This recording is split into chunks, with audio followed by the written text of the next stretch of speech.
Dernière étude dédiée aux habitudes alimentaires dans les Drômes. Les départements et régions d'outre-mer révèlent, comme les précédentes, les liens de cause à effet sur les maladies chroniques dans ces territoires. Diabète, obésité, tension artérielle, ces populations sont-elles alors à haut risque nutritionnel?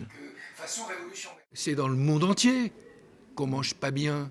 Vous savez qu'aujourd'hui, dans le monde, on a quand même un tiers au minimum de la production alimentaire mondiale qui part à la poubelle, alors qu'en même temps, on a 800 millions de personnes, dont d'ailleurs un petit peu aussi encore chez les enfants en Guyane et à Mayotte qui sont malnutris d'un côté, et de l'autre côté, on a une explosion de l'obésité, pas seulement dans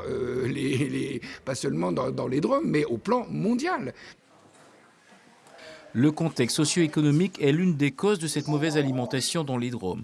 39 et 68% des jeunes de 15 ans et plus sont non ou peu diplômés contre 30% dans l'Hexagone. À Mayotte et à La Réunion, le chômage est de 2 à 3 fois supérieur à la France continentale. Le seuil de pauvreté suit cette même tendance sur l'ensemble des Drômes comparé à l'Hexagone. Aux Antilles ou à La Réunion et à Mayotte, on a montré une situation dans laquelle les problèmes sont plus importants parce que la situation sociale est plus difficile et qu'on sait que ce sont dans les populations plus défavorisées qu'on peut être plus vulnérable à des difficultés alimentaires.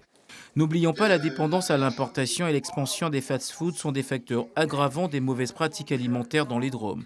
Maintenant, il appartient aux politiques de suivre les 24 recommandations de cette étude qui est la synthèse de plusieurs expertises depuis les années 2000. Suivez l'info sur Guyana Première, télé, radio et Internet.